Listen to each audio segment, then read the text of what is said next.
तो स्टूडेंट्स, आज मैं फिर आपके लिए आंकिक प्रश्न लाई हूँ मोल कॉन्सेप्ट के। तो आज हम लेंगे एक परमाणु का द्रव्यमान, एक अणु का द्रव्यमान और मोल आयतन में संबंध के आंकिक प्रश्न। ठीक है, सबसे पहला है एक परमाणु का द्रव्यमान अगर हमें निकालना है तो उसके लिए सूत्र क्या होता है, परमाणु भार बटे 6.022 इंटू 10⁻23। ठीक है, ये सूत्र आपको याद रखना है अगर हमें एक परमाणु का द्रव्यमान निकालना है। ठीक है, उदाहरण से समझेंगे। क्वेश्चन है आपका, कार्बन के एक परमाणु का द्रव्यमान निकालिए। तो एक परमाणु का, ठीक है, तो एक परमाणु का द्रव्यमान निकालने के लिए सूत्र क्या होता है, परमाणु भार बटे 6.022 इंटू 10⁻23। ठीक है, तो इसके लिए आपको क्या है, कार्बन का परमाणु भार पता होना चाहिए। कार्बन का परमाणु भार कितना होता है, 12, और अब बटे क्या हो जाएगा, अवोगाड्रो संख्या जो इसका मान होता है 6.022 इंटू 10⁻23। ठीक है, जब 12 को इसे आप भाग देंगे तो इसका आंसर आ जाएगा 1.993 इंटू 10⁻23। ये हो जाएगा इसका आंसर। ठीक है, इतने ग्राम आ जाएगा। इसी तरीके से हमारा दूसरा क्वेश्चन है एक अणु का द्रव्यमान। ठीक है, जब हमें एक अणु का द्रव्यमान निकालना है तो एक अणु का द्रव्यमान का सूत्र हो जाएगा अणुभार बटे 6.022 इंटू 10⁻23। ठीक है, फॉर्मूला सेम है। परमाणु का निकालना, एक परमाणु का द्रव्यमान निकालना है तो परमाणु भार बटे 6.022 इंटू 10⁻23 है, लेकिन जब हम अणु का निकालते हैं तो सूत्र हो जाता है अणुभार बटे अवोगाड्रो संख्या।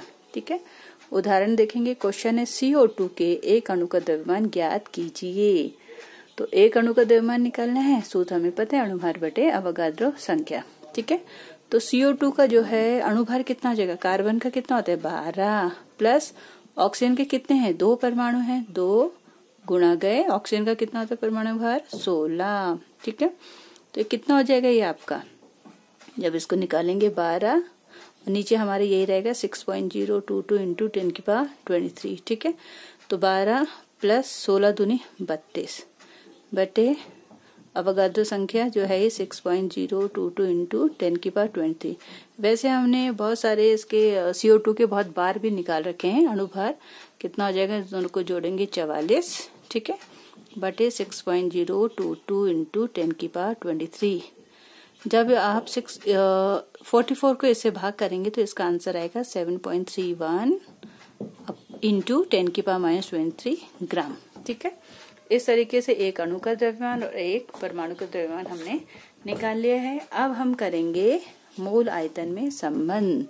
मोल और आयतन जो है इसके क्वेश्चन भी आते हैं, किस तरह से संबंधित होता है। ठीक है, तो मोल बराबर जो फॉर्मूला होता है क्या होता है, गैस का आयतन लीटर में NTP पर बटे 22.4। तो ये सूत्र आपको ध्यान रखना है जब हमें क्या है आयतन संबंधी क्वेश्चन करने होंगे। ठीक है, मोल और आयतन में किस तरह से संबंध होता है, मोल बराबर गैस का आयतन बटे 22.4। ठीक है, क्वेश्चन से उदाहरण से इसको और क्लियर हो जाएगा आपका।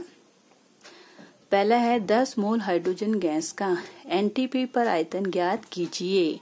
ठीक है, NTP पर आयतन ज्ञात करना है तो हमें पता है मोल बराबर क्या होता है, गैस का आयतन बटे 22.4। ठीक है, गैस का आयतन को V से रिप्रेजेंट कर सकते हैं 22.4। कितना मोल दे रखा है यहाँ पे, 10 मोल। कितना दिया है, यहाँ पे 10 दिया है तो 10 बराबर V/22.4।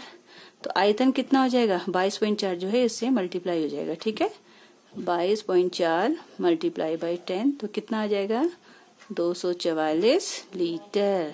ठीक है, तो ये इसका आंसर आ जाएगा। इसी तरीके से इसका दूसरा क्वेश्चन है, क्वेश्चन 2 है आपका, 8 ग्राम ऑक्सीजन गैस का NTP पर आयतन ज्ञात कीजिए। सूत्र हमारे पास है। ठीक है, NTP पर आयतन ज्ञात करना है। सूत्र क्या है, हमें याद है कि मोल बराबर गैस का आयतन बटे 22.4। ठीक है, तो मोल का सूत्र आपको याद होना चाहिए। मोल जो है, क्योंकि मोल डायरेक्ट नहीं दिया है, ग्राम में भार दे रखा है। जब ग्राम में भार दे रखा है तो मोल का सूत्र क्या हो जाएगा, ग्राम में भार बटे अणुभार। ठीक है, मोल की जगह हमने क्या सूत्र लिख दिया, ग्राम में भार बटे अणुभार इज इक्वल टू गैस का आयतन बटे 22.4। अब देखो 8 ग्राम दे रखा है, कितने ग्राम दिया, 8, तो 8 को ऊपर लिख लेंगे। O2 ऑक्सीजन का अणुभार कितना आ जाएगा, 16 16 होता है ऑक्सीजन का और 2 है परमाणु, तो 16 दूनी कितना हो जाएगा 32, ठीक है, बराबर V/22.4, ठीक है।